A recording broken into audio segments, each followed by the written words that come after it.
लिख लीजिए।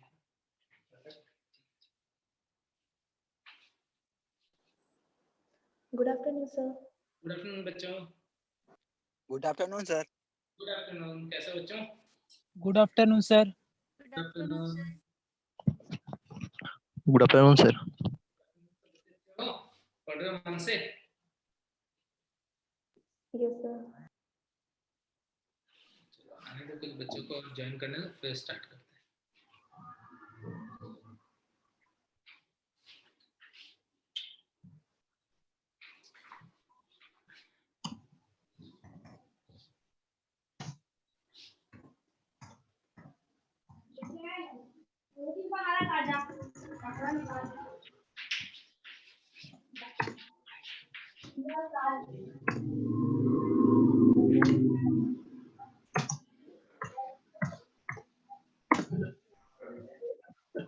सर हाँ, नोमेनकल्चर को किस में पढ़ाओगे?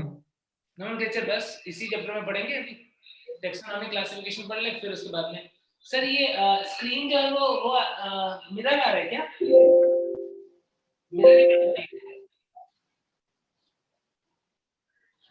मिरर इमेज आ रही है? आपको दिख रही है, बच्चों को नहीं, वैसे ही कर देना। अच्छी आ रही है सर। ठीक है, उनको सही है। इसको कर लें अपन। हाँ नंबर देना, रुक जा। म्यूट कर लीजिए प्लीज। सभी बच्चे म्यूट कर लो।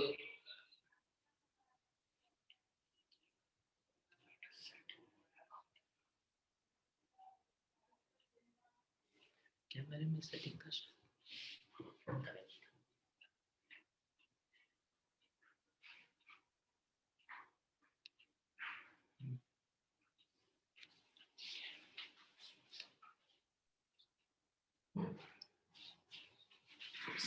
लेकिन ये तो अभी भी नहीं हुआ।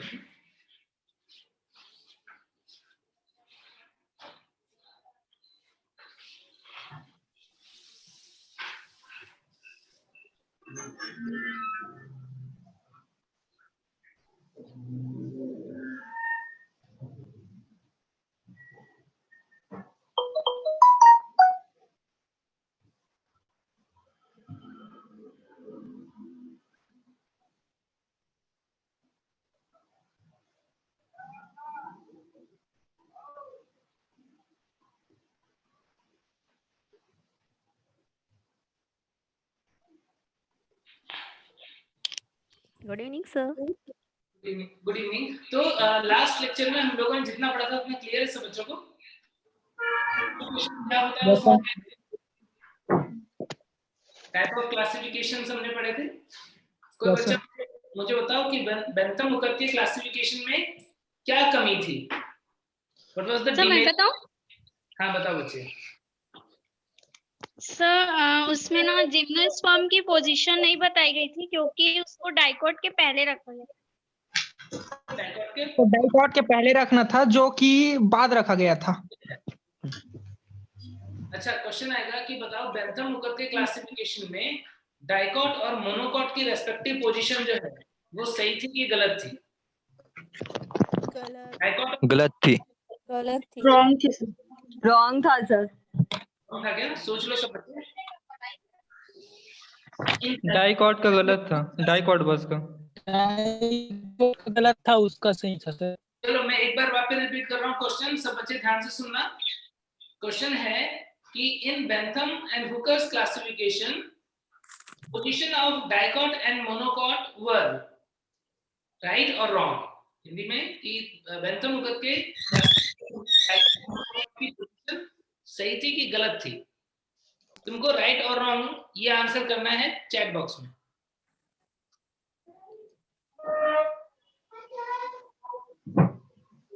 राइट और रॉन्ग है ना, ये तो मैं मैसेज करना है चैट बॉक्स में।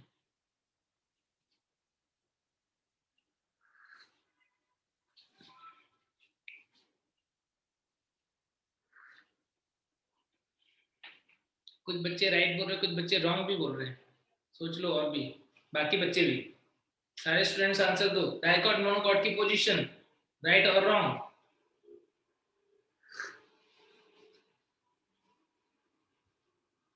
रजनी, रजनी जैन, रीजन भी लिखा उसने, गुड बच्चे।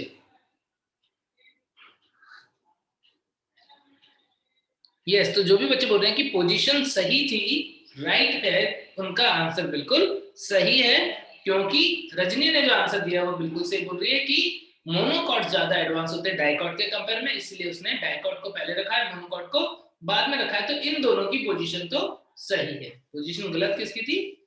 जिम्नोस्पर्म की पोजीशन जो है वो गलत थी। बिल्कुल सही। तो फिर अब बात कर लेते हैं। अच्छा, कुछ पूछना है तो पहले पूछ भी लो, कुछ पूछना है तो पूछ लो, तो बच्चे और भी एंटर हो रहे हैं क्लास में।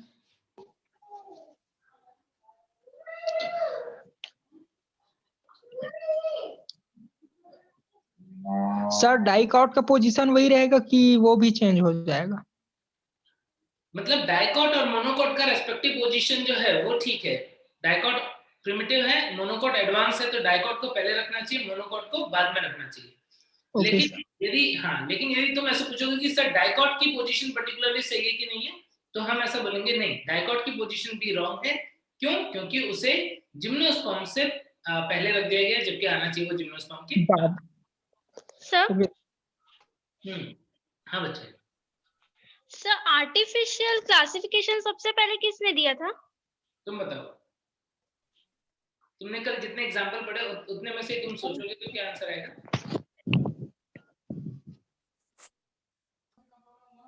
तुम बताओ। एरिस्टोटल। एरिस्टोटल सबसे पहले तो एरिस्टोटल नहीं दिया है, जितना अपन ने पढ़ा था उसके अकॉर्डिंग। यदि तुम उससे भी पहले पढ़ोगे, यदि मान लो कोई क्वेश्चन जो है वो अपने सिलेबस से बहुत बाहर जा रहा होगा, तो प्लाइनी करके साइंटिस्ट का नाम तुम पढ़ोगे, प्लाइनी और एल्डर, उन्होंने दिया था उससे भी पहले, लेकिन वो अपने को नहीं पूछा जाएगा। अपने सामने तो पहला जो नाम आएगा ना वो एरिस्टोटल, क्योंकि फादर ऑफ बायोलॉजी है ना, फादर ऑफ बायोलॉजी है। तो उन्होंने क्या किया, बायोलॉजी स्टार्ट किया होगा तो स्टार्टिंग में क्लासिफाई करना स्टार्ट कर दिया था। तो एरिस्टोटल, अपने पास जो ऑप्शन आएगा उसमें एरिस्टोटल ही एक आंसर होगा। प्लानिंग वाला क्वेश्चन जो है वो तुम यदि कहीं, ठीक है। Hello sir. हाँ सर हाँ बच्चे, एक और क्वेश्चन पूछो क्या? एक और भी क्वेश्चन हाँ, ये थियोफ्रास्टस का नाम थियोफ्रास्टस, सिर्फ नहीं समझ आया था सर। थियोफ्रास्टस, हाँ, उन्होंने भी क्लासिफिकेशन दिया था प्लांट का, लेकिन एरिस्टोटल के बाद में। थियोफ्रास्टस ने भी प्लांट को क्लासिफाई किया, लेकिन एरिस्टोटल के बाद में। थियोफ्रास्टस जो है ना वो एरिस्टोटल के फॉलोअर थे। एरिस्टोटल वो मतलब बहुत ग्रेट पर्सनैलिटी है वो, किस सिर्फ फिलोसफी नहीं, सिर्फ साइंस नहीं, बायोलॉजी नहीं, बल्कि वो फादर ऑफ पॉलिटिकल साइंस भी बोलते हैं, उन्हें फादर ऑफ पॉलिटिकल साइंस भी बोलते हैं। द ग्रेट अलेक्जेंडर जो है उनके गुरु थे ये एरिस्टोटल।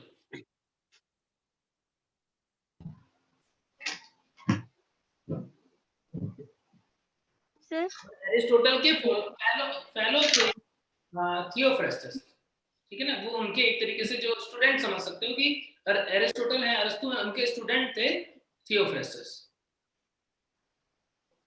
Hello sir. हाँ बच्चे, एक बार सेक्सुअल सिस्टम ऑफ क्लासिफिकेशन में प्लांट को एक्सप्लेन कर दीजिए ना। सेक्सुअल सिस्टम ऑफ क्लासिफिकेशन में प्लांट्स को 24 क्लासेस में क्लासिफाई किया था on the basis of their reproductive feature. जो उनका लैंगिक लक्षण था उस बेसिस पे प्लांट्स को 24 क्लासेस में डिवाइड किया गया था। उन 24 क्लासेस में से 23 क्लास जो थे वो फ्लावरिंग प्लांट की थी, जो है वो नॉन फ्लावरिंग का था। और फ्लावरिंग प्लांट में भी जो मेन कैरेक्टर यूज किया हुआ था, रिप्रोडक्टिव फीचर की भी बात करें तो मेन फीचर जो था वो था एंड्रोशियम। स्टेमिन जो होते हैं उनके नंबर, उनका पोजीशन, वो एक दूसरे से जुड़े हुए हैं, अलग हैं, गाइनोशियम से जुड़े हुए हैं, किस टाइप के, उन चीजों को यूज किया गया था। ठीक है, यस सर। ठीक है, तो फिर क्या आगे बढ़े, क्या नेक्स्ट टॉपिक पढ़ेंगे आज? टेक्सोनॉमी स्टार्ट करें क्या? Yes sir. यारो सब बच्चे, ठीक है, चलो। तो फिर नेक्स्ट टॉपिक अब हम देख रहे हैं वो है हमारा टेक्सोनॉमी। सबसे पहला क्वेश्चन यहाँ पर आएगा कि टेक्सोनॉमी वर्ड जो है वो कौन सी लैंग्वेज का है। टेक्सोनॉमी वर्ड जो है वो कौन सी लैंग्वेज का है? लैटिन वर्ड है या ग्रीक वर्ड है या इंग्लिश वर्ड है? कौन सी लैंग्वेज का वर्ड है? बोलो कौन सी? लैटिन। Sir Latin. लैटिन का है सर। लैटिन है क्या? नहीं, ग्रीक। लैटिन वर्ड नहीं है, ध्यान रखना, ग्रीक वर्ड है, अपने एनसीईआरटी में भी दिया हुआ है। हाँ, रवि बच्चे ने सही बताया, ग्रीक। ग्रीक वर्ड है टेक्सोनॉमी। सिस्टमैटिक वर्ड है सिस्टमैटिक्स।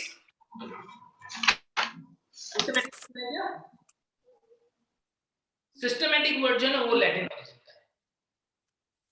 है ना। ये दो चीज ध्यान रखना कि taxonomy is a Greek word and systematics is a Latin word. ठीक है, ये टेक्सोनॉमी वर्ड जो है वो दिया किसने था? नाम ध्यान रखना है, given by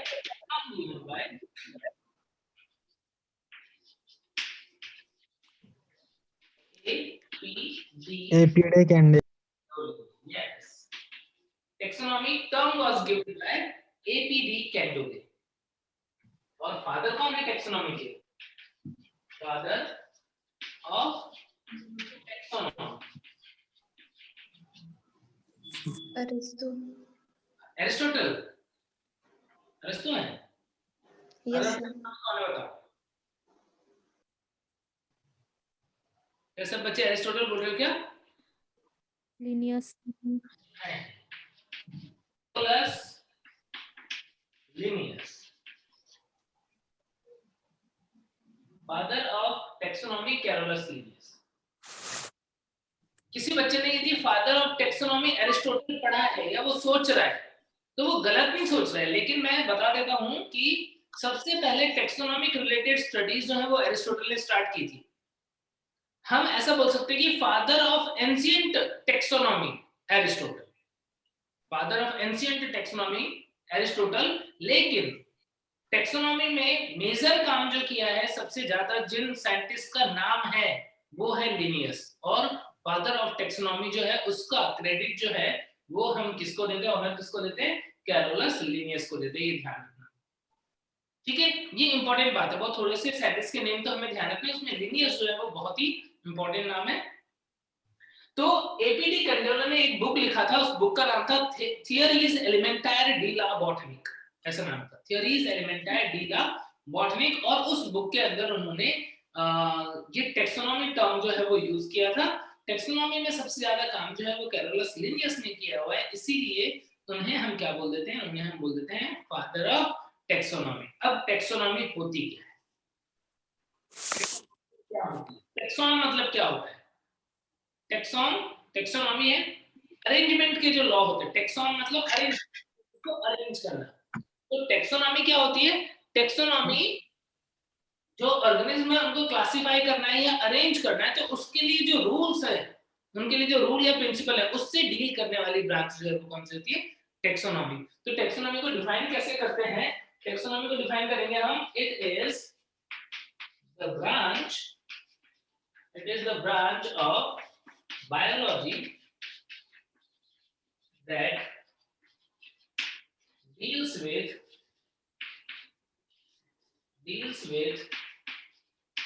the rules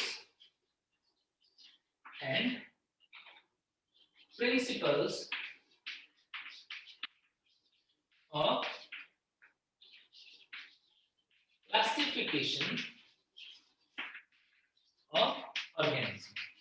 Hindi में यदि मैं बात करूं तो जीवों को वर्गीकृत करने के लिए जो नियम है उससे संबंधित जो विज्ञान की शाखा है उसे हम क्या बोल देते हैं? टेक्सोनॉमी बोल देते हैं। टेक्सॉन मतलब अरेंजमेंट, नोमोस मतलब लॉ, रूल। तो अरेंजमेंट का जो रूल है मतलब क्लासिफिकेशन का जो रूल है, उन सबको बनाने वाली, उन सब से डील करने वाली जो ब्रांच है उसे हम क्या बोल देंगे? उसे बोल देंगे टेक्सोनॉमी। ठीक है, हिंदी मीडियम वाले बच्चे भी नोट करना डेफिनेशन।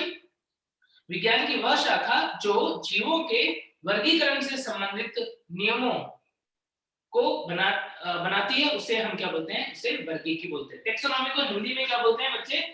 टेक्सोनॉमी को हिंदी में बोलते हैं वर्गीकी। वर्गीकी बोलते हैं। वर्गीकरण और वर्गीकी अलग है। लास्ट लेक्चर में बात किया था हमने क्लासिफिकेशन और टेक्सोनॉमी में डिफरेंस। क्या सभी बच्चों को ध्यान है? लास्ट लेक्चर में हमने टेक्सोनॉमी और क्लासिफिकेशन में जो डिफरेंस की बात की थी वो वर्गक भी अलग है सर, क्या टेक्सॉन भी अलग है। हाँ, टेक्सोनॉमी अलग है। टेक्सोनॉमी एक पूरा ब्रांच है और उसके अंदर बहुत सारी चीजें की जाती हैं। उनमें से एक प्रोसेस है, वो क्या है? क्लासिफिकेशन।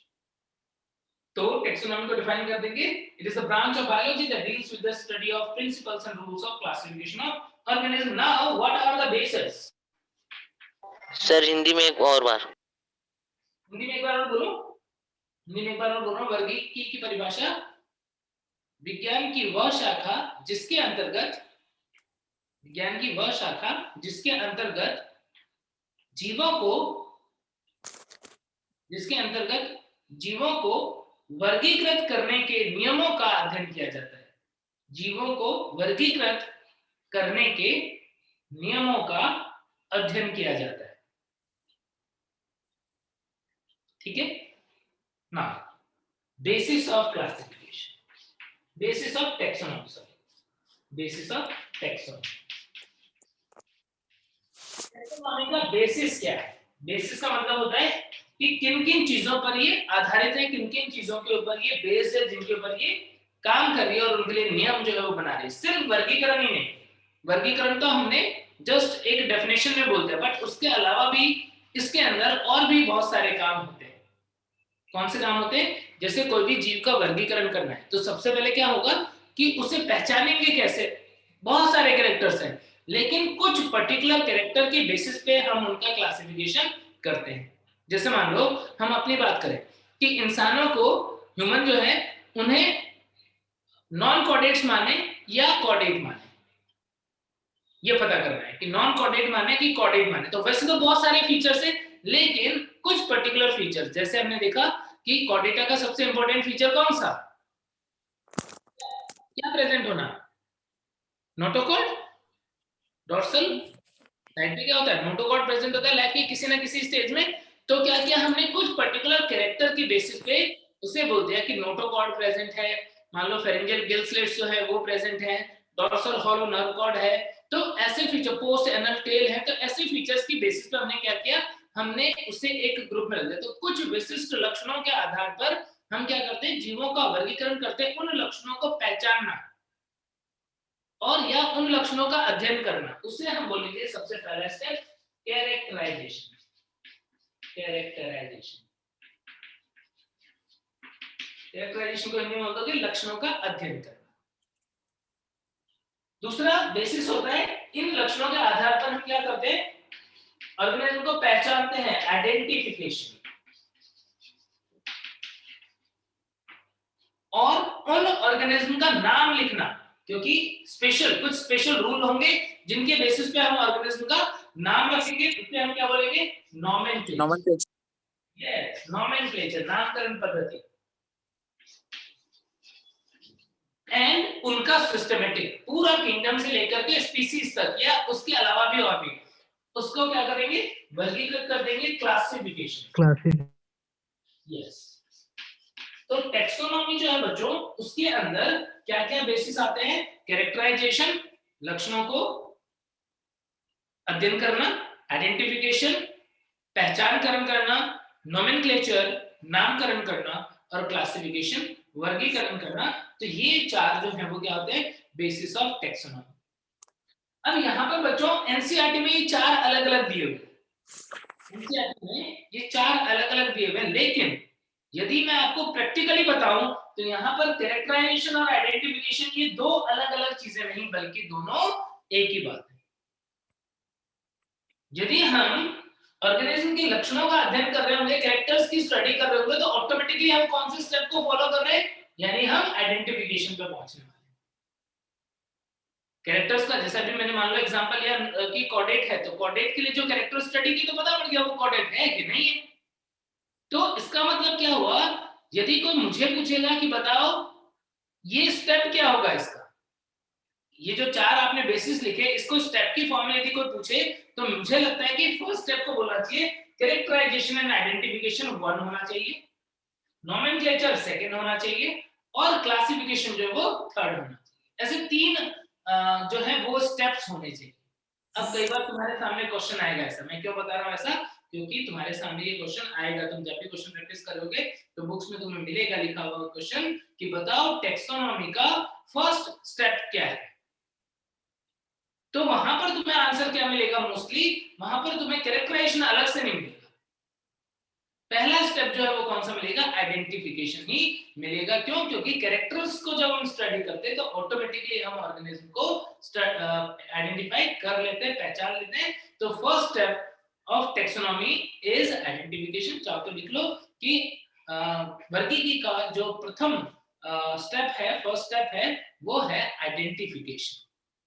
आइडेंटिफिकेशन करना ही फर्स्ट स्टेप है, वो कैरेक्टराइजेशन के साथ इंक्लूड होता है, उसमें हम लक्षणों का अध्ययन करके उसे पहचान लेते हैं और फिर उसके बाद में हम उसका विशिष्ट जो सिस्टम है, नाम लिखने के जो सिस्टम है, उसके अकॉर्डिंग नॉमेनक्लेचर करेंगे, फिर उसको डिस्क्राइब करेंगे। डिस्क्रिप्शन आता है जब हम रिटन में जब लिख रहे होंगे या कोई सेंटेंस, मान लो कल को तुम एक टेक्सोनॉमिस्ट बन गए, एज्यूम कर लो, बनोगे तो डॉक्टर ही, ठीक है, एज्यूम कर लो कि कल को तुम टेक्सोनॉमिस्ट बन गए और तुम्हें कोई प्लांट मिला, तो उस प्लांट के अंदर तुम क्या करोगे, जब तुम उसको पहचानोगे तो ऑटोमेटिकली कैरेक्टराइजेशन हुआ और आइडेंटिफाई करोगे ये एंजियोस्पर्म है, मोनोकॉट है या डाइकॉट है, मोनोकॉट में कौन सी फैमिली का है, कौन सी जीनस का, ऐसे तुम आइडेंटिफाई कर लोगे। तो वो होगा first step, characterization and identification. फिर यदि वो प्लांट पहले से डिस्कवर नहीं हुआ है तो तुम्हारे ऊपर है, तुम टेक्सोनॉमिस्ट हो, तुम उसका कुछ नाम लिख सकते हो। अब वो नाम क्या लिखना होगा, उसके लिए रूल्स होते हैं, वो हम पढ़ेंगे इस चैप्टर में, नोमेनक्लेचर के बारे में। सर, हाँ बच्चे, कैरेक्टराइजेशन और आइडेंटिफिकेशन दोनों पहला? हाँ, दोनों मिला के एक स्टेप होता है, लेकिन फाइनली उसका नाम क्या होना चाहिए, उसका आइडेंटिफिकेशन ही नाम होना चाहिए। बेसिस में तो तुम ये चारों लिखो, लेकिन यदि कोई तुम्हें पूछे फर्स्ट स्टेप ऑफ टेक्सोनॉमी तो आइडेंटिफिकेशन ही आंसर करना, ठीक है? ठीक है सर, दोनों ऑप्शन साथ में थोड़ी नहीं रखेंगे।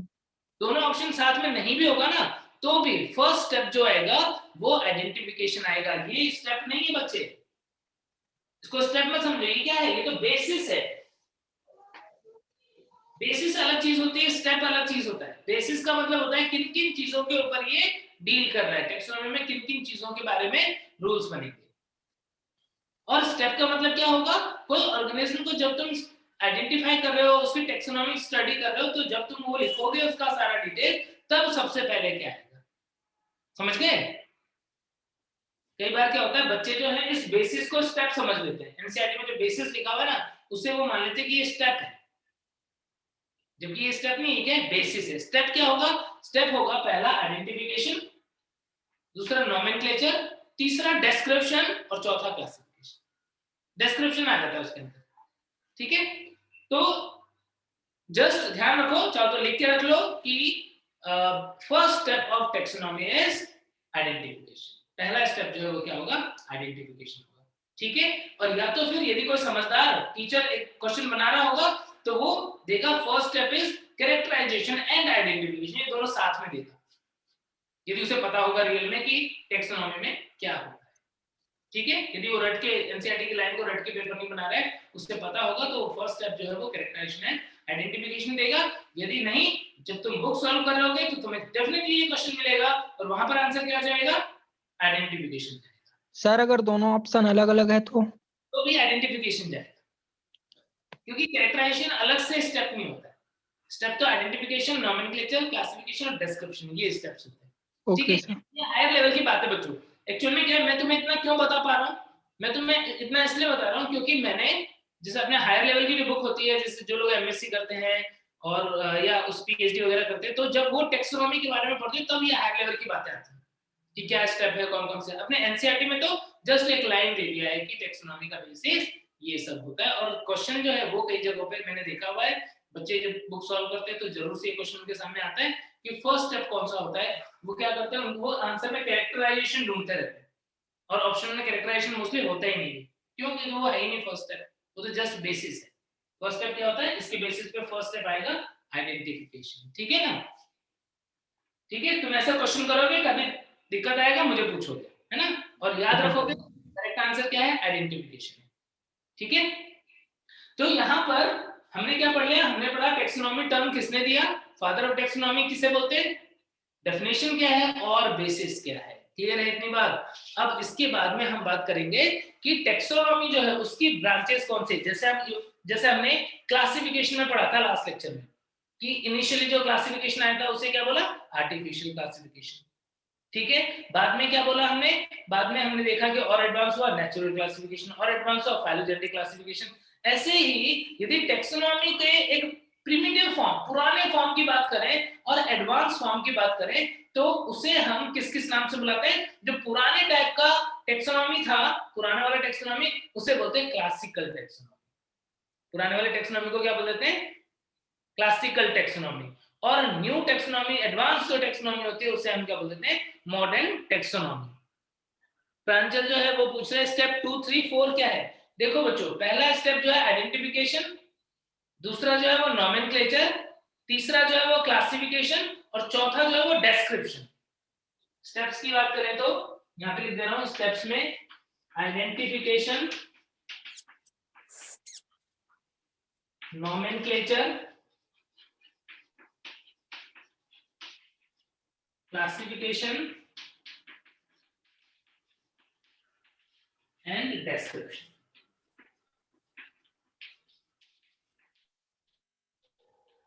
इस ऑर्डर में हम ऑर्गेनिज्म की स्टडी करते हैं। पहला आइडेंटिफिकेशन फीचर लिखते हैं, नॉमेनक्लेचर का नाम लिखते हैं, फिर उसका क्लासिफिकेशन किंगडम से लेकर के स्पीशीज तक, और फिर उसकी सारी डिटेल्स होती है उसे एक्सप्लेन किया जाता है। ठीक है, ये स्टेप्स हैं, these are the steps, these are the basis, ये बेसिक वो स्टेप है। तो अब देखो टेक्सोनॉमी के टाइप्स या ब्रांचेस।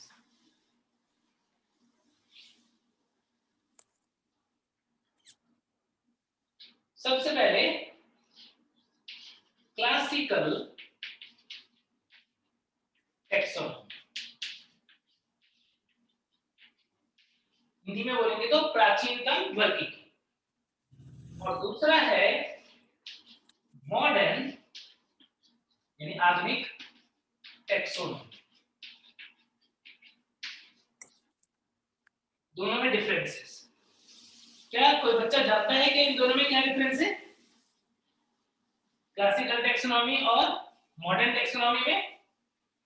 इन दोनों में मेन डिफरेंस है किस चीज का, कि जो पहले वाला टेक्सोनॉमी था वो किसके ऊपर बेस्ड था बच्चों, वो था सिर्फ बेस्ड किसके ऊपर, कुछ मॉर्फोलॉजिकल फीचर्स।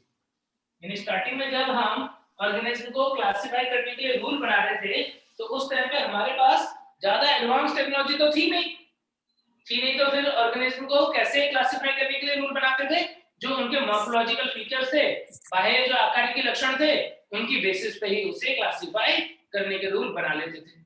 लेकिन ग्रेजुअली क्या हुआ, टेक्नोलॉजी जो है वो एडवांस हो गई तो क्या हुआ, ऑर्गेनिज्म को क्लासिफाई करने के लिए सिर्फ उसकी बाहरी संरचना ही नहीं बल्कि आंतरिक संरचना, कोशिका विज्ञान, बायोकेमिस्ट्री, इकोलॉजी, डेवलपमेंटल बायोलॉजी, इन सब को भी यूज करने लगे। लेकिन टेक्सोनॉमी में ध्यान देना बच्चों, टेक्सोनॉमी में फाइलोजेनिक को इंक्लूड नहीं किया जाता था। अभी भी टेक्सोनॉमी के बारे में ध्यान रखना कि हम प्रिंसिपल्स की बात करें, बट ये अभी भी एक प्रिमिटिव फॉर्म में था, इसमें फाइलोजेनिक को इंक्लूड नहीं किया जाता था। बाद में लिनियस ने बोला कि इसमें फाइलोजेनिक को भी इंक्लूड करो, लेकिन तब इस टेक्सोनॉमी का नाम उन्होंने चेंज कर दिया, उन्होंने इसके लिए एक दूसरा वर्ड यूज करना स्टार्ट कर दिया था। कौन सा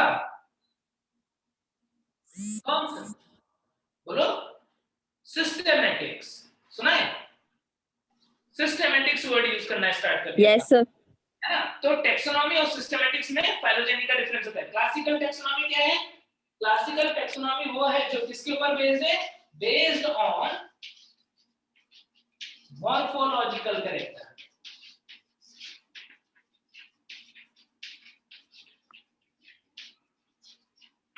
क्लासिकल टेक्सोनॉमी क्या है, classical taxonomy is based on morphological characters. NCERT में पढ़ोगे, ये बात दी हुई है एनसीईआरटी में कि क्लासिकल टेक्सोनॉमी वो है जो केवल आकारिक लक्षणों पर या बाह्य लक्षणों पर ही आधारित था, और मॉडर्न टेक्सोनॉमी किसके ऊपर बेस्ड है, based on all the characters और क्या नहीं इसमें? एक्सेप्ट क्या नहीं इसमें इंक्लूड होगा बताओ, क्या इंक्लूड नहीं होगा? बहुत इंपॉर्टेंट है, ये ध्यान रखना है कि टैक्सोनॉमी में सारी चीजें इंक्लूड हो गई, सिर्फ एक चीज नहीं इंक्लूड हुई, क्या? फाइलोजेनिक। फाइलोजेनी। फाइलोजेनी इसको हम हिंदी में बोलते हैं जाति वृत्तीयता, यानी मॉडर्न टैक्सोनॉमी में जाति वृत्तीयता फाइलोजेनी को छोड़ करके बाकी सारे फीचर्स जो है वो इंक्लूड हुए। एनसीईआरटी के अकॉर्डिंग बात कर रहे हैं बच्चों, कौन कौन से फीचर क्या क्या इंक्लूड होता है? बाह्य आकारिकी और आंतरिक लक्षण, यानी external and internal structure include होता है। External structure, internal structure include होगा, और क्या इंक्लूड होगा? और इसके अंदर बायोकेमिस्ट्री इंक्लूड होगी, बायोकेमिस्ट्री।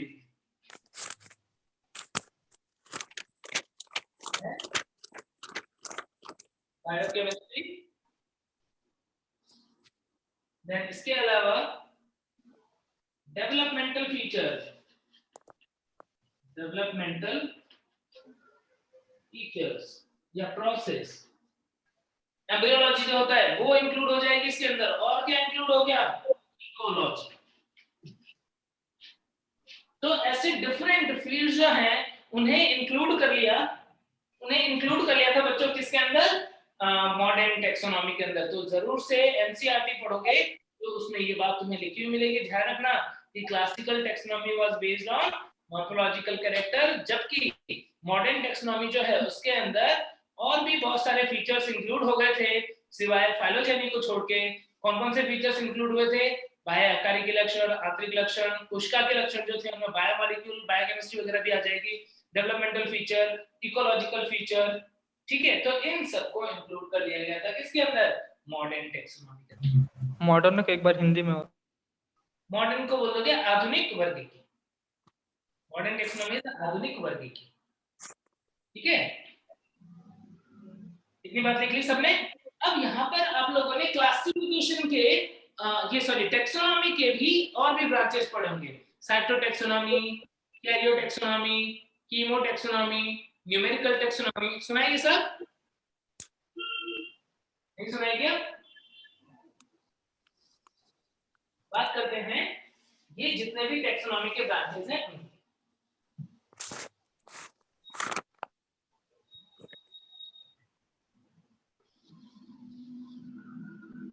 देखो बच्चों,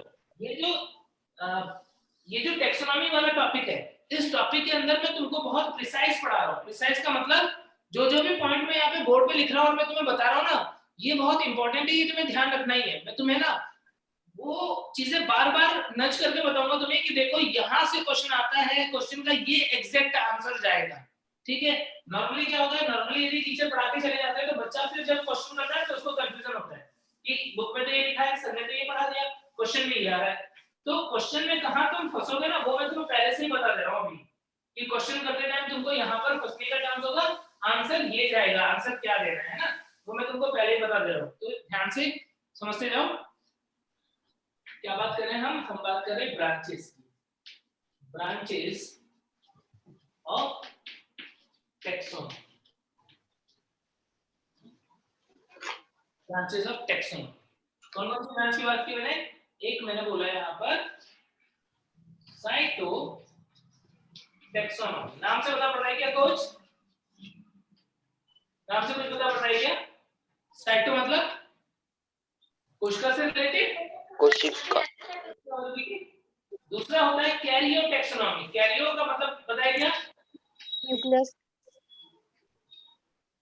किससे रिलेटेड होगा? केंद्र, रिलेटेड कैरियो। तीसरा है कीमोटैक्सोनॉमी, किसके रिलेटेड होगा? बोलो, बायोमोलिक्यूल के रिलेटेड होगा क्या? यस। तो यहाँ पर टैक्सोनॉमी जो है उसके अंदर तीन मेन ब्रांचेस की बात करें, साइटोटैक्सोनॉमी, कैरियोटैक्सोनॉमी, कार्योटैक्सोनॉमिक और कैमोटैक्सोनॉमिक। कार्यो, साइटो, कैमो। हाँ, तो साइटोटैक्सोनॉमी के अंदर हम कौन से फीचर्स के ऊपर क्लासिफिकेशन करेंगे? Based on all the cellular features, cell के जितने फीचर्स हैं उनके ऊपर बेस्ड है साइटोटैक्सोनॉमी। स्पेशली क्या स्पेशली यूज होता है इसके अंदर? स्पेशली न्यूक्लियस के अंदर क्या होता है? क्रोमोसोम। तो specially chromosome number, chromosome structure and chromosomal behaviour during cell division।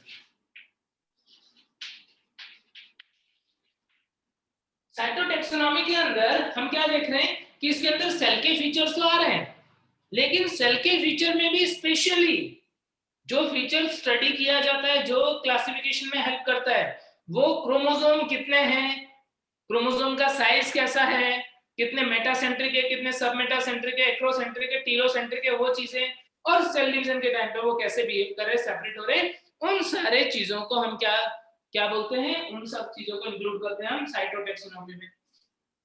Ravi पूछ रहे क्लासिकल एंड मॉडर्न टैक्सोनॉमी किसके अंदर आएंगे? बच्चों टैक्सोनॉमी की ही ब्रांच है। जो क्लासिकल और मॉडर्न है वो टैक्सोनॉमी की ही ब्रांच है। क्लासिकल पुरानी और मॉडर्न एडवांस, उस मॉडर्न के अंदर कौन आ जाएंगे? ये डिफरेंट, क्योंकि ये तो बाहर से देखने वाली चीज नहीं है। भाई क्लासिकल टैक्सोनॉमी तो कौन सी थी? जिसके अंदर हम मॉर्फोलॉजी के बेसिस पे कर रहे थे, लेकिन जब एडवांस हुआ तो अब क्या कर रहे हैं हम? साइटोलॉजिकल फीचर भी यूज कर रहे हैं, अभी हमने पढ़ा, बायोमोलिक्यूल भी यूज कर रहे हैं, देख रहे हो? तो उन सबको भी इंक्लूड कर लिया। तो मॉडर्न टैक्सोनॉमी को हम ऐसे डिफरेंट पार्ट्स में डिवाइड कर रहे हैं, ब्रांचेस में डिवाइड कर रहे हैं, किस बेसिस पे? कि यदि हमें सेल के रिलेटेड फीचर की जरूरत पड़ रही है क्लासिफिकेशन में, हेल्प लेंगे साइटोटैक्सोनॉमी के रूल्स। सर हिंदी में बताओ, लिखे इंग्लिश में उसको। हाँ हिंदी में बता देता हूँ। साइटोटैक्सोनॉमी के लिए लिख देना कि यह कोशिकाओं के लक्षणों पर आधारित है, मुख्यतः गुणसूत्र की संख्या, गुणसूत्र की संरचना, नंबर हो गया संख्या, स्ट्रक्चर हो गया संरचना, और गुणसूत्र का कोशिका विभाजन के समय व्यवहार, यानी वो किस तरीके से सेपरेट होते हैं, किस तरीके से सेल डिवीजन होता है, उन सबका स्टडी करते हैं किसके अंदर? साइटोटैक्सोनॉमी के अंदर। क्या बहुत ही क्लियर बात है सबको? कैरियोटैक्सोनॉमी। अब यहाँ पर ना कई बार बच्चों को कंफ्यूजन होता है। क्या कंफ्यूजन होता है? कि उन्हें लगता है कि सर ये क्रोमोसोम तो केंद्रक के अंदर होता है, जब हम उसकी स्टडी कर रहे हैं तो उसे हम कैरियोटैक्सोनॉमी में क्यों नहीं लिख रहे? और यदि कैरियोटैक्सोनॉमी में नहीं लिख रहे तो कैरियोटैक्सोनॉमी में हम क्या स्टडी करेंगे? कैरियोटैक्सोनॉमी जो है बच्चों, इसके अंदर क्या होता है? इसके अंदर हम जो न्यूक्लियस है उनके भी बहुत ही स्पेशल फीचर्स हैं, उन्हें यूज करते हैं। कैरियोटैक्सोनॉमी के अंदर क्या होता है कि जो न्यूक्लियस के भी कुछ स्पेशल फीचर होते हैं। कौन से special features within the nucleus, like chromosomal bending pattern, chromosomal bending pattern। कैरियोटैक्सोनॉमी में हम केंद्रक के विशिष्ट लक्षण जैसे जैसे गुणसूत्रों का अभिरंजन पैटर्न, बेंडिंग का मतलब होता है अभिरंजन पैटर्न, उसे यूज करते हैं। कैसे मैं बताता हूँ, एक एग्जांपल से समझते देखो। मान लो तुम्हें क्लासिफिकेशन करना है ह्यूमन को, ह्यूमन है और सपोज गोरिल्ला है, ह्यूमन है और गोरिल्ला है। अब अपने को क्या करना है? क्लासिफाई करना है, दोनों के अंदर सिमिलरिटी डिसिमिलरिटी देखनी है और देखना है कि क्या दोनों का जीनस सेम है कि अलग अलग होगा। मान लो देखना है या कितना सिमिलरिटी है वो चेक करना है। तो हमने क्या किया, एक फीचर लिया, यूज किया कैरियोटैक्सोनॉमी का। क्या फीचर है वो फीचर है गुणसूत्रों का अभिरंजन पैटर्न, गुणसूत्रों का अभिरंजन पैटर्न। मैंने क्या किया, मैंने सपोज अपना ह्यूमन का क्रोमोसोम नंबर 1 लिया, अब मनुष्य का क्रोमोसोम नंबर 1 लिया मैंने ऐसा, ये सपोज हमारा क्रोमोसोम नंबर 1 है, और मैंने जो गोरिल्ला है उसका भी क्रोमोसोम नंबर 1 लिया, और मैंने क्या देखा कि गोरिल्ला का क्रोमोसोम नंबर 1 जो है वो भी कैसा है, ऐसा। अरे ये तो काफी सिमिलरिटी आ गई, 8.5 है ना? सिमिलरिटी किसमें दिख रही है तुमको? ये तुमको स्ट्रक्चर में दिखेंगे, दोनों में सेंट्रोमियर की पोजीशन, भी पढ़ा रहे हैं तो मैंने पढ़ा है। दोनों में लेंथ जो है वो सेम है। ये जो पढ़ा रहा है अभी, ये तो मैंने पढ़ा है। सर संरचना के बाद क्या लिखा है? ये यानी जल्दी बच्चे ये 5:30 से पहले माइक जिस भी बच्चे ने पढ़ रखा है इट्स ओके, जाना तो नहीं, जरूर से 5:30 से पहले कुछ पढ़ा हुआ है, माइक जो है वो म्यूट कर दो। आज 5 बजे छुट्टी करना है। जिसने पढ़ा हुआ है तो जस्ट रिवाइज करो फटाफट से, जो एग्जांपल मैं बता रहा हूँ ये एग्जांपल तुमने नहीं पढ़ा। तो यहाँ पर क्रोमोसोम नंबर 1 जो है वो दोनों का एक जैसा है। कौन सी ब्रांच के थ्रू हम इनको सिमिलरिटी शो कर पा रहे हैं, एक साथ वर्गीकृत कर पा रहे हैं? साइटोटैक्सोनॉमी। लेकिन जब हम कीमोटैक्सोनॉमी की बात करेंगे बच्चों, तो कीमोटैक्सोनॉमी में क्या होगा, हम कैरियोटैक्सोनॉमी की बात करेंगे तो हमने क्या देखा, हमने कुछ स्पेसिफिक स्टेन्स होते हैं बच्चों, उस स्टेन से हमने क्या किया, इनको स्टेनिंग किया। स्टेनिंग करने के बाद में क्या होगा पता है, जैसे मैंने स्टेन किया यहाँ पर, मैंने देखा इसके अंदर कुछ बैंड्स आ गए, आर स्टेन, जी स्टेन, ऐसे सब नाम सुने होंगे तुमने। सपोज ऐसा कुछ डार्क और लाइट कलर के बैंड्स जो हैं वो हमें मिल गए। किसके अंदर मिला, मान लो ये ह्यूमन वाला क्रोमोसोम है उसके अंदर। अब मैंने सेम उसी स्टेन से, बिल्कुल ठीक उसी अभिरंजक से क्या किया, इस गोरिल्ला के क्रोमोसोम नंबर 1 को भी स्टेन किया, और मैं जान करके बहुत ही हैरान रह गया कि उसके अंदर भी जो लाइट कलर के बैंड और डार्क कलर के बैंड्स आ रहे थे, उनकी पोजीशन जो है वो कुछ इस टाइप की आ रही थी। देख करके क्या पता लग रहा है तुमको कि इन दोनों के क्रोमोसोम नंबर 1 के अंदर तो सिर्फ देखने में ही नहीं, सिर्फ बाहर से ही नहीं, बल्कि आंतरिक संरचना में भी सिमिलरिटी है। इनके अंदर तो शायद सीक्वेंस भी सेम आ रहे हैं, बहुत ही ज्यादा मिलते जुलते आ रहे हैं, इसीलिए क्या हो रहा है, इनका स्टेनिंग पैटर्न और बेंडिंग पैटर्न जो है वो भी सेम आ रहा है। आई बात समझ में? तो इस हिंदी यूज करना क्लासिफिकेशन में क्या बता रहा है, दो जीवों के बीच में बहुत ज्यादा सिमिलरिटी होना बता रहा है, और इसको यदि हम यूज करते हैं अपने क्लासिफिकेशन के प्रोसेस के लिए तो इसे क्या बोलेंगे, कैरियोटैक्सोनॉमी बोलेंगे। समझ गए ना? तो इस तरीके से क्रोमोसोमल बैंडिंग पैटर्न, गुणसूत्रों का अभिरंजन पैटर्न जो है उसको उपयोग करके वर्गीकरण करना कौन सी ब्रांच में आएगा, कैरियोटैक्सोनॉमी में आ जाएगा। समझ गए बच्चे? अब नेक्स्ट बात करते हैं कीमोटैक्सोनॉमी की। कीमोटैक्सोनॉमी रसायन वर्गीकी जो है, इसके अंदर हम क्या करेंगे, इसके अंदर जो कोशिका के अंदर बायोमोलिक्यूल जो होते हैं उनको यूज करेंगे बेस्ड ऑन बायोमोलिक्यूल्स, जैव अणु जो होते हैं उनके ऊपर आधारित है, based on biomolecules present in cell. कौन से बायोमोलिक्यूल को हम यूज कर सकते हैं, लाइक पिगमेंट्स यूज कर सकते हैं, पिगमेंट्स, प्रोटीन्स, एल्केलॉइड, न्यूक्लियोटाइड्स। तो ऐसे बहुत सारी चीजें हैं, बहुत सारे बायोमोलिक्यूल्स हैं जिनको यूज करके हम जीवों का वर्गीकरण कर सकते हैं। कौन सी ब्रांच के थ्रू, कीमोटैक्सोनॉमी के हेल्प के थ्रू। एग्जांपल बताओ इसका भी, कीमोटैक्सोनॉमी का एग्जांपल देखो। जैसे हम लोग बात कर लेते हैं सपोज एल्गी की, जो एल्गी है उसके अंदर 3 मेन क्लासेस आपने पढ़े होंगे, नाम बता रहा हूं, क्लोरोफाइसी, फियोफाइसी और रोडोफाइसी। पढ़ा है क्या? Yes sir. अब क्लोरोफाइसी, फियोफाइसी, रोडोफाइसी, इनके अंदर बहुत सारे सिमिलरिटीज हैं, बहुत सारे डिफरेंस है। वर्गीकरण करते टाइम जब हमने इनको क्लासेस में डिवाइड किया तो एक बहुत ही इंपॉर्टेंट फीचर्स देखे इनके अंदर, क्या, पिगमेंट। Yes, pigment. हमने देखा कि इनके अंदर जो ग्रीन एल्गी है उनका ग्रीन कलर इसलिए क्योंकि उनके पास ग्रीन कलर के पिगमेंट्स ज्यादा होते हैं, क्लोरोफिल्स ज्यादा है और कैरोटीनॉइड, ज़ैंथोफिल्स, ये सब है, ठीक है। और जो ब्राउन एल्गी है बच्चों, उनके अंदर हमने देखा कि उनके अंदर फ्लूकोजेंथिन जो है उसका अमाउंट ज्यादा है, क्लोरोफिल ए और सी है, जबकि ग्रीन एल्गी में क्लोरोफिल ए और बी था। ऐसे रेड एल्गी के अंदर क्लोरोफिल ए और क्लोरोफिल डी है, साथ में क्या होता है, साथ में उनके अंदर और भी बहुत सारे पिगमेंट्स होते हैं। कौन से, लाइक फाइकोरिथ्रिन, फाइकोसाइनिन, एलोफाइकोसाइनिन, तो ऐसे पिगमेंट्स होते हैं। तो क्या पिगमेंट के ऊपर बेस्ड है एल्गी का क्लासिफिकेशन? सर हिंदी में भी बताइए ना। देखो क्या होता है, जैसे एल्गी शैवाल की बात कर रहे हैं, तो शैवाल के 3 मेन क्लास हैं, जो क्लोरोफाइसी, फियोफाइसी और रोडोफाइसी है। उसको हिंदी में भी ये बोलेंगे, ऐसा बोलते हैं हरा शैवाल क्लोरोफाइसी, भूरा शैवाल फियोफाइसी और लाल शैवाल रोडोफाइसी, है ना। तो अब ये तीनों का कलर जो है अलग अलग, वो किसकी वजह से हो रहा है? इनका कलर पिगमेंट की वजह से हो रहा है। यदि किसी साइंटिस्ट ने इनको वर्गीकृत करते हुए उनको कोई एल्गी मिला, उस एल्गी के अंदर उन्होंने देखा कि कौन से टाइप के पिगमेंट है, सपोज उसके अंदर आया chlorophyll A, chlorophyll D, phycocyanin, phycoerythrin, एलोफाइकोसाइनिन, ये पिगमेंट है, तो वो क्या करेगा, उसको वर्गीकृत कर देगा किनके साथ में? लाल शैवाल के साथ में, का रंग लाल हो रहा है। किस लक्षण का उपयोग किया? बायोमॉलिक्यूल का यूज किया। तो यदि कोई पूछेगा कि बताओ ये क्लासिफिकेशन जिसमें हमने पिगमेंट के बेस पे उनको क्लासिफाई कर दिया, कौन से ब्रांच के अंदर या कौन से ब्रांच के थ्रू होगा, तो क्या आंसर कर दोगे? कीमोटैक्सोनॉमी। आई बात समझ में? क्लियर होगी बात? तो ये साइटोटैक्सोनॉमी, कैरियोटैक्सोनॉमी और कीमोटैक्सोनॉमी जो ब्रांचेस हैं उनके बारे में मैंने बताया आपको। अब यहाँ पर ये तो मैंने तुमको बहुत डिटेल बताया सारी बातें। अब एग्जाम में क्या पूछा जाएगा, याद क्या रखना है, सुन लो। एग्जाम में डायरेक्ट क्वेश्चन आएगा तुम्हारे सामने, जो बोल रहा हूँ ऐसा का ऐसा ही क्वेश्चन आएगा, बहुत सिंपल सा। साइटोटैक्सोनॉमी में क्लियर आएगा किसके ऊपर बेस होता है, क्रोमोसोमल नंबर, स्ट्रक्चर, बिहेवियर, बस इतना पूछेंगे।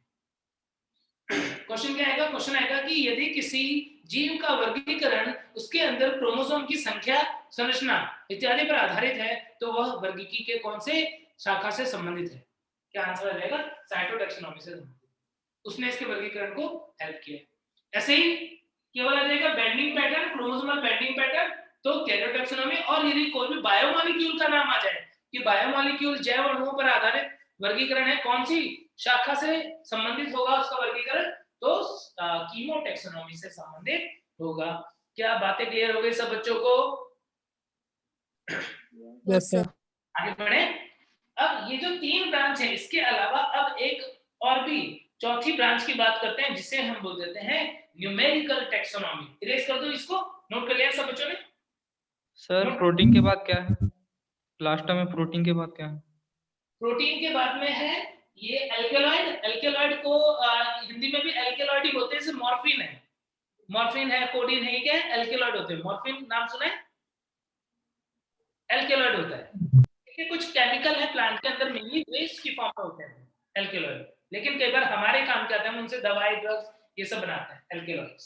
और उसके बाद में लिखा हुआ है न्यूक्लियोटाइड। न्यूक्लियोटाइड तो जानते हो, जो डीएनए आरएनए की यूनिट होती है वो न्यूक्लियोटाइड होती है। Yes sir. ठीक।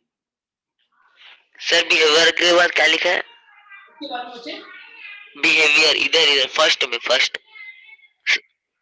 स्ट्रक्चर, नंबर, बिहेवियर के बाद बिहेवियर ड्यूरिंग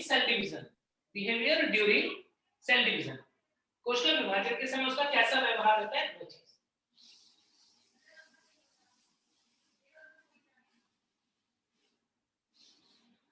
सभी बच्चे जब भी पढ़ रहे हो ना, तो एक बात का ध्यान रखना कि ना ये जो वीडियो लेक्चर्स होते हैं ना, वो ऐसा नहीं कि ना तुम लोग मूवी की तरह देख रहे हो कि सर ने ना सर आ रहे हैं, सर ने पढ़ा दिया कुछ, हम मूवी की तरह 1 घंटे जो है, 1.25 घंटे जो है बैठ के देखेंगे और उसके बाद में हमारा हो जाएगा।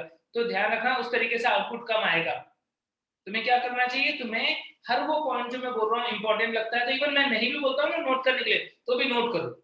क्लास में अच्छे बच्चे करते हैं ऐसा, जैसे हम लोग जब रेगुलर ऑफलाइन क्लास में पढ़ाते हैं, तो क्लास में 2-3 टाइप के बच्चे होते हैं। एक बच्चा तो होता है वो सोता रहता है, सर कुछ भी पढ़ा रहे हैं अपना बैठ के सुन रहा है, क्या सोच के कि हमने पिछले साल भी तो ये सारी चीजें लिखी थी, पिछले साल की कॉपी में सब लिखा हुआ है हमारे, या हमारे पास जो किताब है, मॉड्यूल है, उसमें सब कुछ लिखा हुआ है, तो आराम से सोता रहता है, बोलता है कि ना ये तो किताब में से पढ़ लूंगा बाद में। दूसरा बच्चा होता है वो जो भी पढ़ा रहे हैं, जो भी बोर्ड पे लिख रहे हैं, जो भी बोलते हैं नोट करने के लिए, उन्हें नोट करता जाता है साथ साथ में। क्या होता है, उसका अटेंशन भी ज्यादा रहता है, और अटेंशन रहने के साथ साथ उसको चीजें लंबे टाइम तक याद भी रहती है। और तीसरा एक कैटेगरी का बच्चा होता है जो बोर्ड पे लिखवा रहे हैं या मैं जो डिक्टेट करवा रहा हूँ वो तो लिख ही रहा है, उसके साथ में कुछ चीजें जो एक्सप्लेन करते टाइम मैं बोल देता हूँ, या आप लोग अनइंटेंशनली बता देते हैं कुछ चीजें जो हो सकता है कि तुम्हारे उतना काम का ना हो, लेकिन फिर भी वो उसे नोट कर लेते हैं। वो बच्चे होते हैं टॉपर, जो उन क्वेश्चन के भी आंसर सही कर देते हैं जो एनसीईआरटी में नहीं दिया हुआ है, या जो नॉर्मली टीचर पढ़ाते हुए मिस कर देते हैं, या उन्होंने अनइंटेंशनली ऐसे बता दिया और बाद में एग्जाम में वो चीज आ गई। तो इसीलिए जरूर से ध्यान रखना, वो तुम्हारे ऊपर डिपेंड करता है। एटलीस्ट सेकंड कैटेगरी के बच्चे तो बनो, मतलब तुमको नोट करते हुए तो पढ़ना ही है।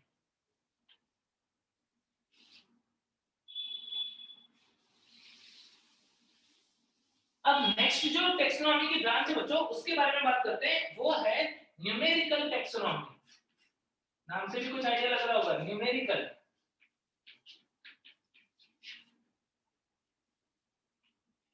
नंबर से रिलेटेड है क्या? Numerical taxonomy. न्यूमेरिकल टेक्सोनॉमी के लिए दूसरा नाम है एडेमसोनियन क्लासिफिकेशन। सर ये फोर्थ है? हाँ ये फोर्थ है बच्चे, फोर्थ है ये न्यूमेरिकल टेक्सोनॉमी या एडेमसोनियन क्लासिफिकेशन, या फिर इसका एक और भी नाम है फिनेटिक्स। फिनेटिक्स। किसी बच्चे को ये तो नहीं लग रहा कि सर ये सब जो है वो एनसीईआरटी में थोड़ी है, शायद ये तो एक्स्ट्रा पढ़ा रहे हैं, ऐसा तो नहीं लग रहा किसी को? जितनी बातें पढ़ा रहा हूँ सब एनसीईआरटी में दिया हुआ है, एनसीईआरटी में दिया हुआ है, चैप्टर नंबर 3 में दिया हुआ है। लेकिन जब हम टेक्सोनॉमी यहाँ पे पढ़ रहे हैं तो हमने उसको एक साथ में ले लिया है ना। तो इसीलिए ये बिल्कुल भी मायने मत लेके आना कि कुछ भी कोई भी फालतू या कोई भी ऐसी चीज नहीं पढ़ा रहा हूँ जो तुम्हारे काम की नहीं है। यदि काम की नहीं होगी ना तो मुंह से बोल दूंगा, समझा दूंगा, बोर्ड पे तो वही आएगा जो इंपॉर्टेंट है, जो बहुत ही ज्यादा इंपॉर्टेंट है और तुम्हें आना ही चाहिए। और जो बोर्ड पे आ रहा है ना उससे एक क्वेश्चन बाहर नहीं जाएगा तुम्हारा नीट में। आज तक ही नहीं गया, आज तक ही नहीं गया, जब से पढ़ाना स्टार्ट किया तब से लेकर आज तक। तो इसीलिए बहुत ध्यान से यहां पर न्यूमेरिकल टेक्सोनॉमी जो है उसमें किसके ऊपर बेस्ड है? टेक्सोनॉमी नंबर्स के ऊपर बेस्ड है। किसका नंबर? कैरेक्टर्स का नंबर। अब यहाँ पर ध्यान देना, बहुत सिंपल सी बात है ये न्यूमेरिकल टेक्सोनॉमी की। न्यूमेरिकल टेक्सोनॉमी में हमने क्या किया? हमने एडवांस टेक्नोलॉजी का यूज करना स्टार्ट किया। किसका? कंप्यूटर्स का। अब एक एक ऑर्गेनिज्म को हम क्लासिफाई करने के बदले में हमने क्या किया? हमने ना फीचर्स के सेट बना लिए। हमने सॉफ्टवेयर बना लिया कंप्यूटर में। मान लो हमने कंप्यूटर के अंदर एक सॉफ्टवेयर बना लिया, उसके अंदर कोऑर्डिनेटा, एनिमल की बात कर रहा हूं तो कोऑर्डिनेटा, कोऑर्डिनेटा के अंदर भी वर्टिब्रेटा, वर्टिब्रेटा के अंदर भी सपोज क्लास जो है वो सुपर क्लास टेट्रापोडा, और उसके अंदर सपोज मैमेलिया। ऐसे बहुत सारे ग्रुप होंगे, मैं एक एग्जांपल ले रहा हूं। क्या क्या? कोऑर्डिनेटा को किस बेसिस पे कैटेगराइज करना है, बहुत सारे फीचर लिख दिए। वर्टिब्रेटा को किस बेसिस पे क्लासिफाई करना है, बहुत सारे फीचर एंटर है। टेट्रापोडा को कैसे क्लासिफाई करना है, और मैमेलिया को, ऐसे बहुत सारे फीचर्स उसके अंदर ऑलरेडी एंटर कर दिए हमने। मतलब एक सॉफ्टवेयर बना दिया है जिसके अंदर ऑलरेडी इनके फीचर्स जो हैं जितने भी, वो सारे के सारे लिखे हुए हैं, सेव है। अब मान लो कोई एनिमल मिला तुम्हें, अब तुम्हें कोई एनिमल मिला, उस एनिमल की पूरी स्टडी की, उसके सारे कैरेक्टर्स की लिस्ट बना दी तुमने। सपोज तुमने 100 कैरेक्टर की लिस्ट बना दी, और वो 100 कैरेक्टर की लिस्ट बना के तुमको अब क्लासिफाई करना है कि क्या वो मैमेलिया है कि नहीं है, कहीं वो एप्स तो नहीं है, कहीं वो एम्फीबिया तो नहीं है, कहीं वो रेप्टिलिया का मेंबर तो नहीं है, क्या है वो हमें पता करना है। हमने क्या किया? अब हमें क्या करना है? बहुत सिंपल सा काम करना है कि उस कंप्यूटर के अंदर हमें जो 100 फीचर्स हमने स्टडी किए वो एंटर कर देना है। फीचर नंबर 1 2 3 4 ऐसे 100 फीचर हमने उस सॉफ्टवेयर के अंदर कंप्यूटर में एंटर कर दिए। अब उस सॉफ्टवेयर का काम क्या होता है? उस सॉफ्टवेयर का काम होता है उन फीचर्स को सेग्रीगेट करना। वो उस फीचर को सेग्रीगेट करेगा कि सपोज एप्स जो है उसके कितने फीचर है, मैमल्स जो है वो कितने फीचर है, वो सेग्रीगेट कर देगा। मान लो हमने जो 100 फीचर डाले उसके अंदर, उसमें से 30 फीचर एप्स के आए और 70 फीचर जो है वो मैमल के आए। अब क्या होगा? अब वो कंप्यूटर सॉफ्टवेयर ऑटोमेटिकली उस एनिमल को क्या बोल देगा कि ये एनिमल जो आपने डिस्कवर किया है वो क्या है? वो मैमल से। किस बेसिस पे किया उसने? उसने देखा कि किस पार्ट से ज्यादा कैरेक्टर मैच कर रहे हैं, किस ग्रुप से ज्यादा कैरेक्टर मैच कर रहे हैं, उसके अंदर ऑर्गेनिज्म को ऑटोमेटिकली क्लासिफाई कर दिया। तो इस टाइप का जो क्लासिफिकेशन सिस्टम है उसे हम क्या बोल रहे हैं? एडेमसोनियन क्लासिफिकेशन। और इस टेक्सोनॉमी को क्या बोल रहे हैं? न्यूमेरिकल टेक्सोनॉमी या फिनेटिक्स। क्या बात समझ में आई बच्चों? समझ में आया मैंने क्या बताया? हिंदी में सर 1 टाइम रिपीट कीजिए ना एंड हिंदी में। कि मैंने तुमको बताया कि यहाँ पर ऑर्गेनिज्म का क्लासिफिकेशन जो है वो किसकी हेल्प से होगा? क्लासिफिकेशन किसकी हेल्प से होगा? Classification by the help of computer, computers and software. यानी न्यूमेरिकल टेक्सोनॉमी कौन सा टेक्सोनॉमी है? ऐसा टेक्सोनॉमी है, ऐसा क्लासिफिकेशन जिसमें हम किसको यूज कर रहे हैं? कंप्यूटर और सॉफ्टवेयर को यूज कर रहे हैं। करते क्या है इसके अंदर? इसके अंदर हमने ऑर्गेनिज्म की जितने भी कैरेक्टर है उनकी लिस्ट जो है वो कंप्यूटर के अंदर एंटर कर दिया। Input the complete list of characters in computer. हमने क्या किया, हमने उस जीव के जितने भी लक्षण हैं उन सारे लक्षण को कहां पर डाल दिया, उन सारे लक्षण को कंप्यूटर में एंटर कर दिया। अब क्या होगा, अब वो कंप्यूटर क्या करता है, सॉफ्टवेयर क्या करता है, जिस ग्रुप से ज्यादा कैरेक्टर मिलते हैं ऑर्गेनिज्म को उसमें क्लासिफाई कर देता है। यानी computer software classify the organism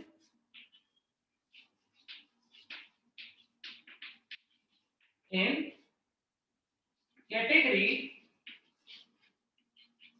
by which it shows maximum similarities.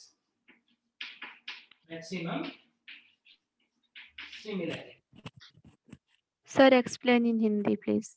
फिर से एक्सप्लेन करूंगा। कंप्यूटर सॉफ्टवेयर की हेल्प से क्लासिफिकेशन कर रहे हैं न्यूमेरिकल टैक्सोनॉमी में।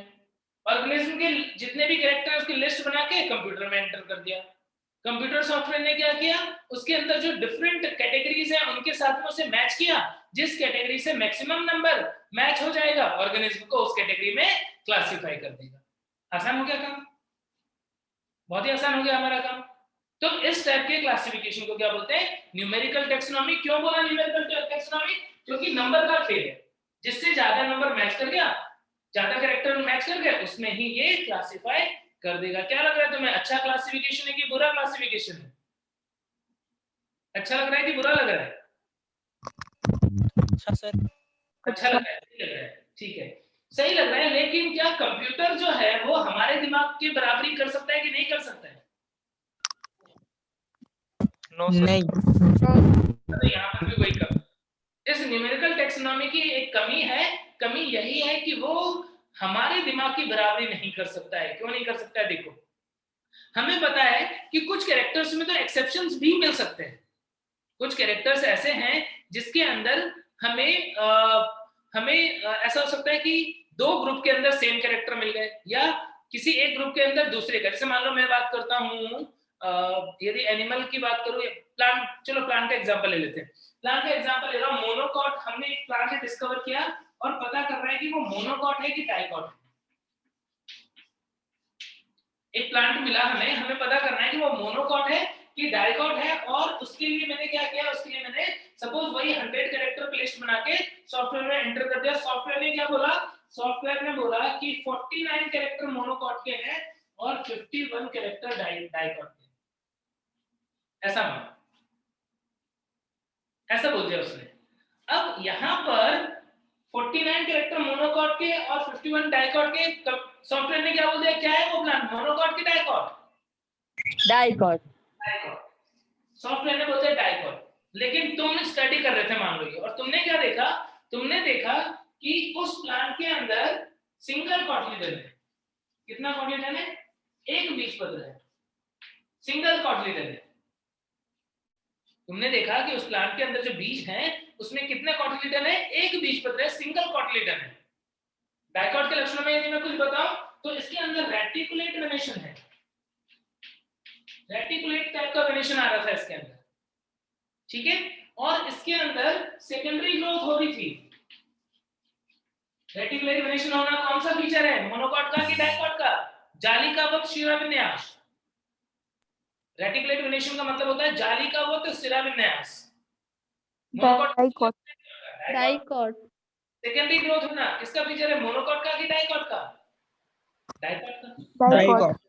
अब मुझे बताओ कि तुम किसको प्रायोरिटी दोगे, कि सिंगल कॉटिलिडन तुम्हारे लिए ज्यादा इंपॉर्टेंट है कि ये रेटिकुलेट और सेकेंडरी ग्रोथ ज्यादा इंपॉर्टेंट है? क्या ज्यादा इंपॉर्टेंट है तुम्हारे लिए? और प्लांट के अंदर सिंगल कॉटिलिडन हो, क्या तुम उसे डाइकॉट में क्लासिफाई करते? नहीं, नो सर। हम तो नहीं करते। हमारे लिए तो ये फीचर बहुत इंपॉर्टेंट है, क्योंकि हमें पता है रेटिकुलेट वेनेशन का एक्सेप्शन है। कुछ मोनोकॉट ऐसे होते हैं जिनके अंदर रेटिकुलेट वेनेशन होता है।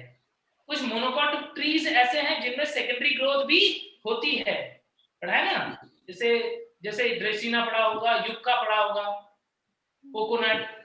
तो कुछ ऐसे मोनोकॉट प्लांट भी हैं जिनके अंदर सेकेंडरी ग्रोथ के एक्सेप्शंस होते हैं इन दोनों में, लेकिन कॉटलिडन तो बहुत इंपॉर्टेंट फीचर है, सिंगल कॉटलिडन है तो उसे हमें मोनोकॉट में रखना चाहिए। यानी यहाँ पर हमारे दिमाग के सोचने में और कंप्यूटर में डिफरेंस है।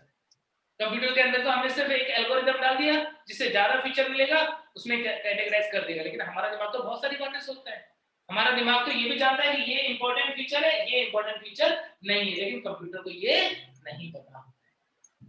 तो ये कमी है किसकी? न्यूमेरिकल टैक्सोनॉमी की। न्यूमेरिकल टैक्सोनॉमी की कमी होती है कि इसके अंदर किसी भी लक्षण को अधिक वेटेज नहीं दिया जाता है, प्राथमिकता नहीं दी जाती है, इसकी कमी है। जबकि हम लोग जब वर्गीकरण करते हैं तो हमें पता होता है कि हो सकता है कुछ लक्षणों को प्राथमिकता दी जानी चाहिए, उनके बेसिस पे क्लासिफिकेशन किया जाना चाहिए। क्लियर है बातें सबको? तो ये जो न्यूमेरिकल टैक्सोनॉमी है, एडेनिसोनियन क्लासिफिकेशन है, इसकी कमी क्या है? इसकी कमी है कि इस क्लासिफिकेशन में किसी भी लक्षण को प्राथमिकता नहीं दी जाती है। The computer system does not give priority to any of the character, so sometime the classification may be wrong. Clear हो गई बात? सारी बातें क्लियर हो गई? ठीक है, तो इसके अंदर एक पॉइंट और भी ऐड कर लेना है। इसके बाद में एक पॉइंट और भी क्या ऐड कर लोगे कि इस क्लासिफिकेशन सिस्टम में किसी भी लक्षण को अधिक प्रायोरिटी नहीं दी जाती है। No character is given priority in this classification system.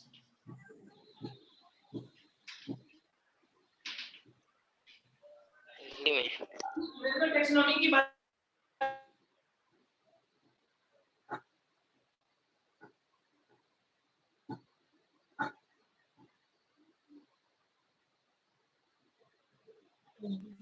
Sir लटक बातें क्लियर हो गई? 4 पॉइंट के अकॉर्डिंग मेनली सॉफ्टवेयर से होगा जितने भी लक्षण देखें, लेकिन कमी क्या है कि ये किसी भी कैरेक्टर को प्रायोरिटी नहीं देता है।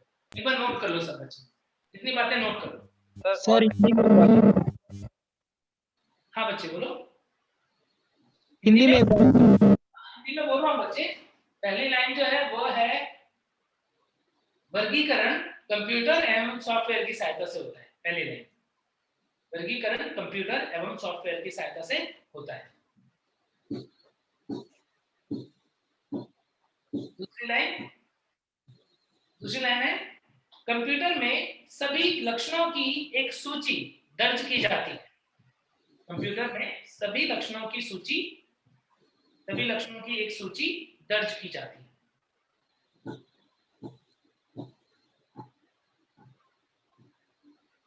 सभी लक्षणों की एक सूची दर्ज की जाती है। थर्ड लाइन है जीव जिस समूह से अधिक से अधिक लक्षण में समानता दर्शाता है, जिस समूह से अधिक लक्षणों में समानता दर्शाता है,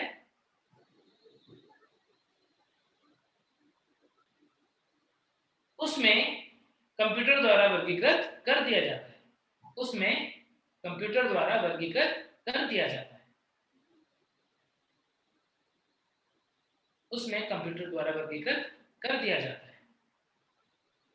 और चौथा है कमी। ये डिमेरिट है इसका। क्या डिमेरिट है? किसी भी लक्षणों को प्राथमिकता नहीं दी जाती। किसी भी लक्षण को प्राथमिकता नहीं दी जाती।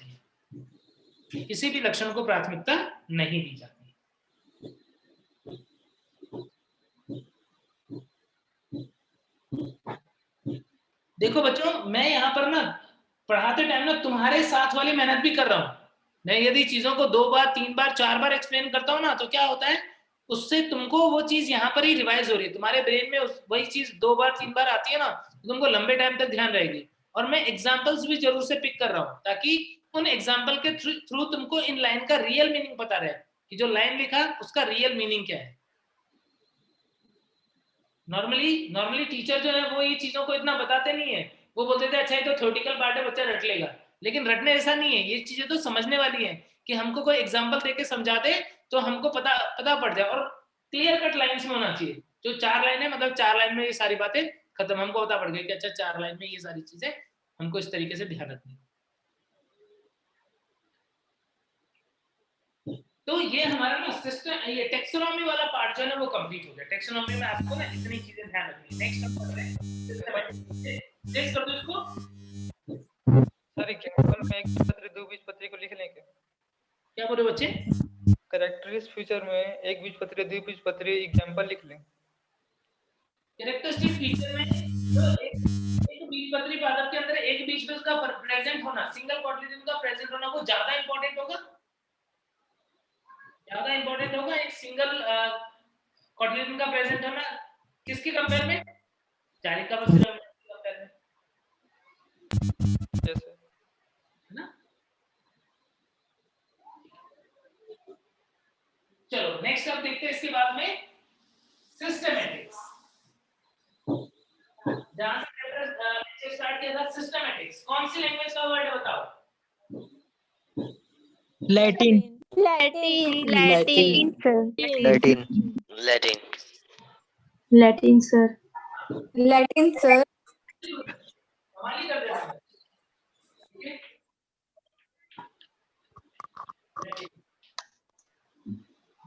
क्या था सर वीडियो अटक गया।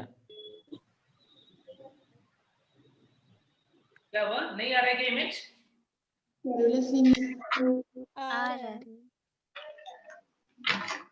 अटक रहा है सर।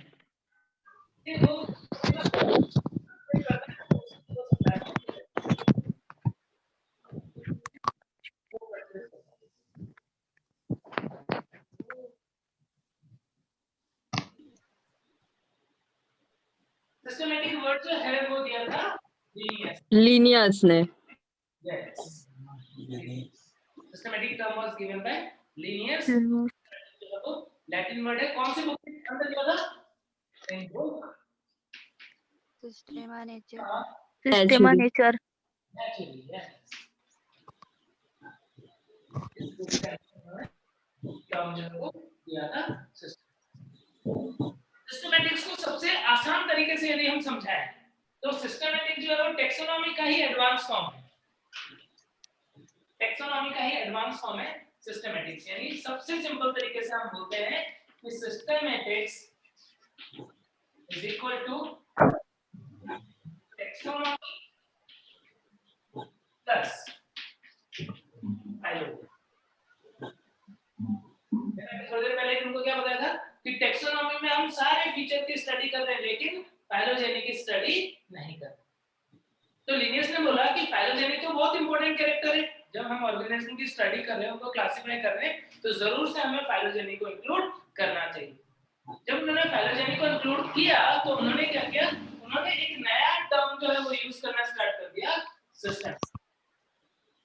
सिस्टमैटिक टर्म जो है वो यूज करना स्टार्ट कर दिया, जिसके अंदर ऑर्गेनिज्म का क्लासिफिकेशन करने के साथ-साथ उनके अंदर इवोल्यूशनरी रिलेशनशिप जो है उसे भी एस्टैब्लिश किया जाता है, उसे भी देखा जाता है। और यदि हम इवोल्यूशनरी रिलेशनशिप को इंक्लूड करके क्लासिफिकेशन करते हैं तो उसे बोलते हैं क्लैडिस्टिक बोलते हैं, ठीक है। यानी यहाँ पर क्या होगा, सिस्टमैटिक्स के लिए बोल सकते हैं कि it is the branch of biology। आप सब लोग अपना मैप म्यूट कर दीजिए प्लीज। माइक से भी बच्चे बंद कर दो। It is the branch of biology that deals with the study of diversity of organisms and establish sir Hindi में भी। हिंदी में बता देता हूँ बच्चों, their interrelationship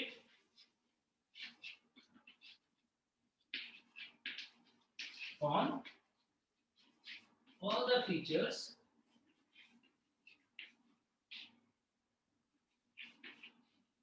including including phylogeny.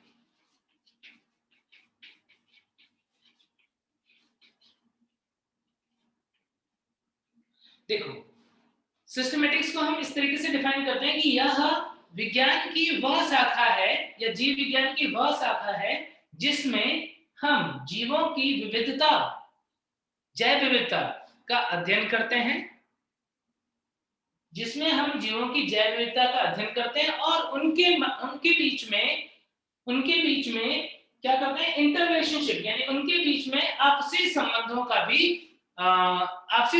का अध्ययन फाइलोजेनी के आधार पर किया जाता है। फाइलोजेनी के आधार पर, यानी जाति वृत्तीयता के आधार पर उनके बीच में अंतर संबंध भी स्थापित किए जाते हैं। हिंदी वाले बच्चे लिख लो, मैं डिक्टेट करवा रहा हूं, हिंदी वाले बच्चे डिक्टेट करवा रहा हूं मैं, लिख लो। यह जीव विज्ञान की शाखा है, यह जीव विज्ञान की शाखा है जिसमें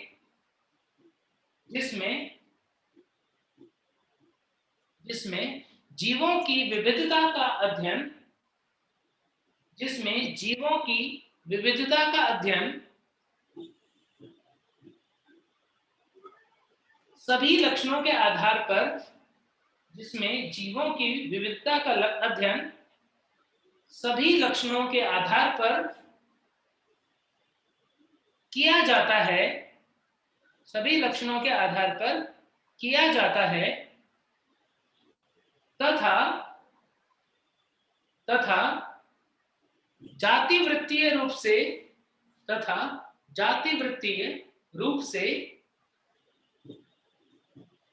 अंतर संबंध स्थापित किए जाते हैं, तथा जातिवृत्तीय रूप से अंतर संबंध स्थापित किए जाते हैं, जातिवृत्तीय रूप से अंतर संबंध स्थापित किए जाते हैं, है ना। और बहुत इंपॉर्टेंट बात जो है, शॉर्ट में जो मेन बात ध्यान रखनी है वो ये है, इस सिस्टमैटिक्स में टेक्सोनॉमी के साथ साथ में क्या आ जाती है, फाइलोजेनी। फाइलोजेनी क्या होती है, phylogeny is evolutionary history of the organism. जीवों के उद्विकास का इतिहास जो है, जीवों के उद्विकास का इतिहास जो है, उससे हम क्या बोल देते हैं, उससे हम बोल देते हैं फाइलोजेनी। एक साइंटिस्ट का नाम ध्यान रखना जिन्होंने नियो सिस्टमैटिक वर्ड दिया था। नियो सिस्टमैटिक वर्ड किसने दिया था पता है, ध्यान रखना है नाम, जूलियन हक्सले। जूलियन हक्सले ने नियो सिस्टमैटिक वर्ड दिया था। नियो सिस्टमैटिक का मतलब जूलियन हक्सले ने दिया, ये ध्यान रखना। ठीक है, तो टेक्सोनॉमी और सिस्टमैटिक्स क्या होता है वो हमने बात किया, और अब नेक्स्ट लेक्चर में हम लोग पढ़ेंगे नोमेनक्लेचर सिस्टम। नोमेनक्लेचर सिस्टम जो है वो नेक्स्ट लेक्चर में स्टार्ट करेंगे। क्या इतनी बातें सबको क्लियर है आज जो हमने पढ़ा आज के लेक्चर में? Yes sir. Yes sir. चलो अच्छी बात है, बहुत हाँ, इतना ना बहुत ध्यान से पढ़ना बच्चों। तो चीजें जो हैं वो हो सकता है तुम्हारे लिए नई हो, यदि तुमने पहले पढ़ी हुई है तो बहुत अच्छी बात है, नहीं पढ़ा हुआ है तो इतने चीजों को रिलेट करके और इतने अच्छे से एक एक चीज को बहुत डिस्टिंक्टली तुमने आज पढ़ा है, इसे जरूर से रिवाइज कर लेना अच्छे से। यदि तुम आज अच्छे से रिवाइज कर लोगे जीवन भर तुम्हारे साथ रहेगा, ठीक है। और यदि तुम रिवाइज नहीं करोगे, छोड़ दोगे, तो कुछ दिनों में क्या होता है फिर मिक्स होता है, सिस्टमैटिक, क्लासिफिकेशन, टेक्सोनॉमी सब मिक्सअप हो जाता है, ठीक है। सर फाइलोजेनी को हिंदी में क्या बोलते हैं? फाइलोजेनी को बोलते हैं जाति वृत्तीयता। फाइलोजेनी इज जाति वृत्तीयता, ठीक है ना। चलो बच्चों फिर मिलते हैं हम लोग कल, है ना। अच्छे से पढ़ो, okay bye. Thank you sir. Thank you sir. Thank you sir. Bye sir. Thank you sir. Sir bye sir. Thank you sir. Okay thank you, bye bye sir.